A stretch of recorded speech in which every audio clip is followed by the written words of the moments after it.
Toujours au Maghreb, Mélanie, cette suspicion de traite de migrants en Tunisie. Le ministre des Affaires étrangères a fustigé hier des allégations malveillantes et trompeuses en réaction au rapport intitulé « Expulsion et vente de migrants de la Tunisie à la Libye ».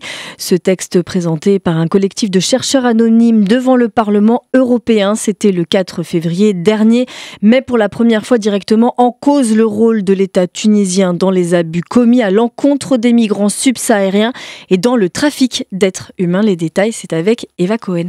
Ce rapport se base sur 30 témoignages de personnes d'origine subsaharienne expulsées de Tunisie vers la Libye entre juin 2023 et novembre 2024.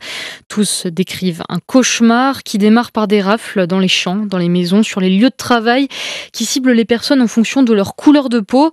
Une fois arrêtés, ces migrants sont regroupés dans des centres de détention improvisés, sans nourriture ni soins médicaux. Les autorités tunisiennes, toujours selon ce rapport, remettent ensuite les migrants aux milices libyennes contre de l'argent, du carburant ou de la drogue. Les femmes sont vendues à des prix plus élevés pour finir dans des réseaux de traite sexuelle. Ces personnes sont ensuite emmenées dans des prisons en Libye où elles subissent torture, viol, esclavage et travail forcé, tandis que des rançons sont demandées à leurs familles. Ce rapport dénonce donc des crimes contre l'humanité et des crimes d'État, mettant en lumière les connexions étroites entre les militaires et les gendarmes tunisiens, les milices libyennes et les réseaux de passeurs dans ce trafic.